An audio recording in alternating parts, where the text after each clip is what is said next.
Greetings, ladies and gentlemen, and welcome back to another video. So, I hope that you guys have been taking notice of the work that I've been putting into the channel as of late, and do tell me what you think about it. But I've got another topic for today, and it's about crossplay. Now, I know I've done in the past a few videos on crossplay, as it is, but pertaining to next-gen consoles, you know, Xbox, Scarlet, PS5, Nintendo, Switch Pro, or whatever the heck, and Madbox apparently is, I think that's going to be some kind of contender.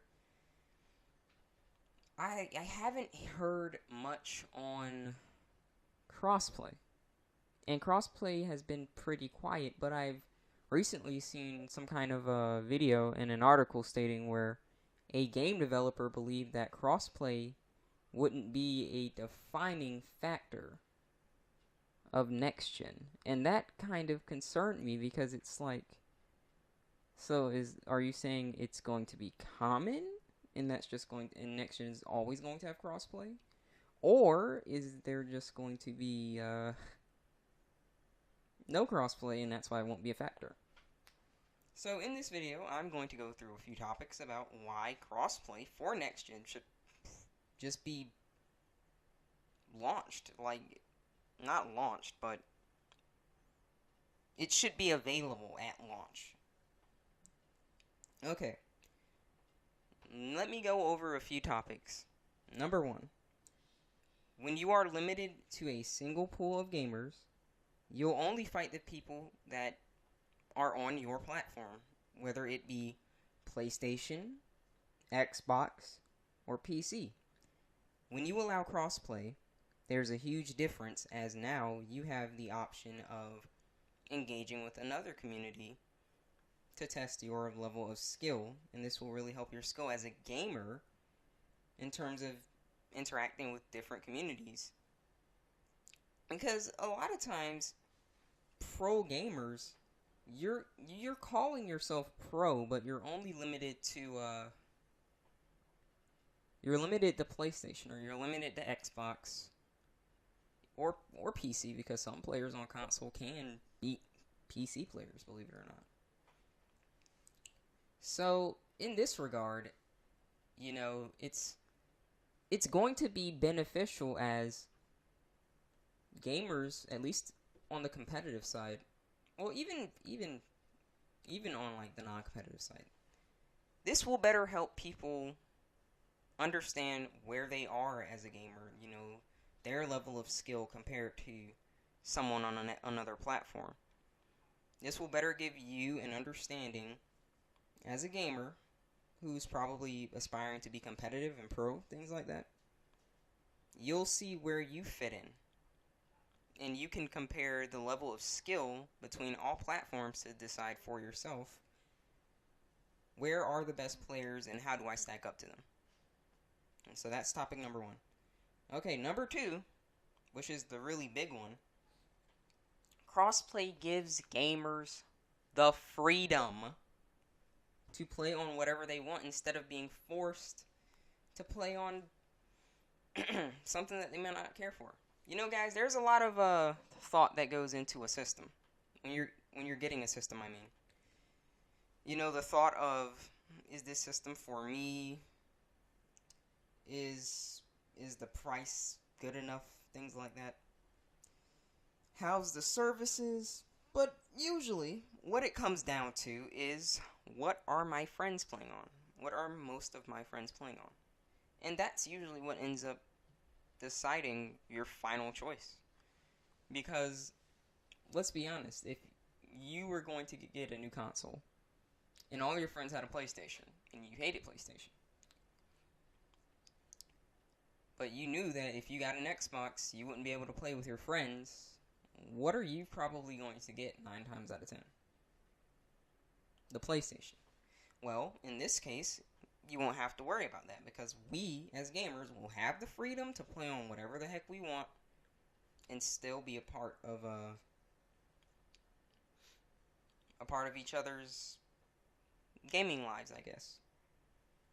Because, like I just stated, guys, in terms of being limited to this small pool of gamers and things like that, it's just not amusing. And nor is it amusing when you don't really want the console that everyone and their mom has because you prefer another one, or you're just a hardcore fan of Xbox or Nintendo or Sony. You're just a hardcore fan, but everyone and their mom has these other consoles, so you're like, well, I guess I have to get this because that's what everyone's playing on, and if I don't, then 9 times out of 10 I'm not going to be playing with my friends. And I mean, you can easily make new friends and stuff, but at the same time, it's like, you'll just be that friend that no one can play with because you don't play on the same platform. But in this case, like, I don't think people realize that this will really, like, speak out in terms of sales, because people get consoles usually based on what's the most popular, as well as the cheapest and things like that. But if this was more akin to, well, it's just what you prefer, I think you'd see a lot more people getting an Xbox or getting a Switch compared to just the PS4 in this case. The PS4 right now is, dominating the console because of the pricing and because it's where a lot of exclusives are and things like that. But at the same time, if we could play whatever games we wanted to and not have to worry about being blocked from friends and things like that, I think a lot more people would have gotten a Switch. I think a lot more people would have gotten an Xbox. Because now it's just preference. It's just what do you prefer to play on, There's a lot less of competition, and there's more, well, what do you enjoy playing on, and there you go. You can play on it. And last but not least, guys, this is the most important thing, and I've said this in previous videos over and over and over again.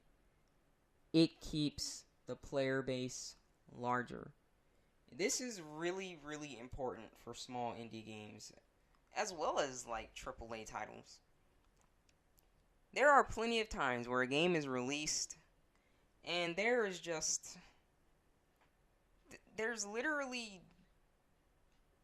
a player base for like a week, okay? Like, with Destiny 2, that's a prime example. That game got released, everyone and their mom's playing it right about for like 1-2 weeks. Afterwards, the thing is so dead. It takes, 12 minutes to find a match in terms of PvP. No one is playing the strikes, no one's doing the raids and things like that. Like, games that can be AAA titles can die quickly, but this is even worse for, like, indie games, because they're not gonna get recognition a lot of times, and they're not really gonna be known. So they'll have a small player base to start off with, and that's usually how it goes for their entire life cycle. If you allow cross-platform, these games are going to have a huge group of players because it's all going to mash them together. So you're going to have essentially 4 different platforms: PC, Nintendo, Xbox, and Sony. You're going to have 4 different platforms, and that's going to merge the communities together.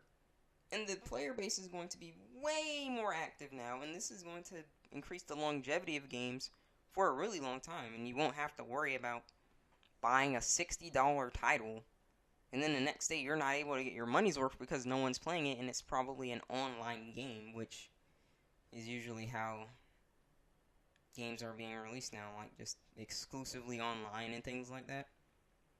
So it's really kind of important when you think about the player base size and things like that. Because if the player base is small and the game's supposed to be alive for like 2-3 years, then yeah, that's kind of crappy. Or if the player base is really big and then everyone just leaves because of something within a week, then you just paid $60 for what? Something that you're unable to play? I don't know about you, but I'd be pretty pissed off. But that's going to bring this video to an end. I will post a poll and ask you right now, do you guys think that crossplay should be something that is just standard right now? Do you think that crossplay matters? I'll post 2 polls. Do you think crossplay should be something standard? As in, when we get PlayStation 5 and Xbox Scarlet, or whatever they're calling it, Anaconda something, and the new Nintendo, because they're gonna add something, probably some Nintendo Pro, something like that. And as well as PC, do you think that we should have crossplay? I'm gonna ask you in the poll, vote yes or no. And I'm also going to ask you once again, do you think that's going to be a defining feature? Please give me your vote. It's going to be an I at the top of the screen.